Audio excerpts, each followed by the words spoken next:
पढ़ी लिखी रेखा की शादी रामू नाम के एक अनपढ़ आदमी से गांव में करा दी जाती है। रामू के हालात कुछ खास अच्छे नहीं थे, बेचारा गरीब था। इस वजह से रेखा उस पर हमेशा गुस्से में ही रहती थी। कहती थी कि मेरी शादी एक गलत इंसान से करा दी गई है जिसके पास कुछ भी नहीं है। इस वजह से उसे शर्मिंदगी का सामना करना पड़ता है। जैसे ही सुबह होती थी रामू तो बेचारा मजदूरी के लिए निकल जाता था। उसकी बीवी की कड़वी बातें सुनकर रामू को बहुत ही गुस्सा आता था, लेकिन बेचारा गरीबी के कारण कुछ बोल भी नहीं पाता था। करे तो करे भी क्या, सुबह से मेहनत करने निकल पड़ता था। एक दिन की बात है, एक लड़की शहर से आई हुई थी जो गांव की औरतों से रेखा के घर के बारे में पूछताछ कर रही थी कि उसका घर किधर है। मैं उसकी गहरी दोस्त हूँ और मैं उससे मिलने के लिए आई हूँ। रेखा की दोस्त को रेखा के बारे में पता लग जाता है और वह उसके घर भी पहुंच जाती है। जोर जोर से चिल्लाती है, अरे रेखा कहाँ पर हो, देख मैं कौन आई हूँ, तुझसे मिलने के लिए आई हूँ, जल्दी जल्दी मेरे पास आ जा, मुझे तेरी बहुत याद आ रही थी। जोर जोर से उसके घर में चिल्लाती है, लेकिन रेखा अभी तक कहीं पर नजर नहीं आई थी।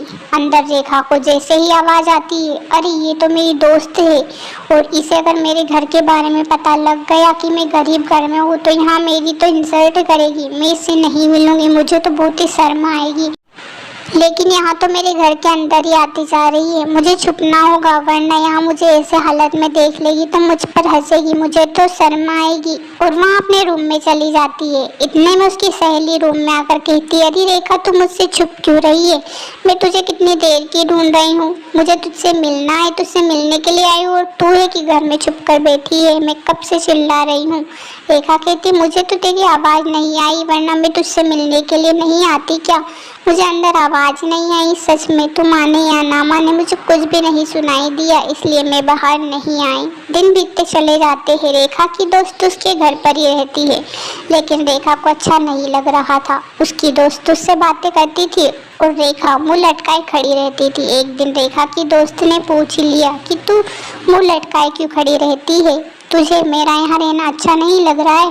रेखा कहती, अरे ऐसी बात नहीं है, लेकिन मैं गरीब घर से हूँ, मैं तुझे कुछ अच्छा खिला भी नहीं सकती, ना ही कुछ अच्छा दे सकती हूँ, ना ही उपहार ना गिफ्ट, कुछ अच्छा नहीं दे सकती, मुझे माफ़ कर देना, मेरी शादी ही ऐसे घर में कर दी गई, अब मैं क्या करूँ। रेखा की दोस्त कहती है, मुझे इस चीज़ से कोई फ़र्क नहीं पड़ता कि तू गरीब घर में है या अमीर घर में, मुझे अपनी दोस्त से मतलब है, मैं दोस्ती दिल से निभाती हूँ, पैसों से नहीं। मुझे इससे कोई फ़र्क नहीं पड़ता कि तेरी शादी किस घर में की गई है, तू मेरी हमेशा दोस्त थी और हमेशा अच्छी दोस्त रहेगी और तुझे भी इस बात से फर्क नहीं पड़ना चाहिए।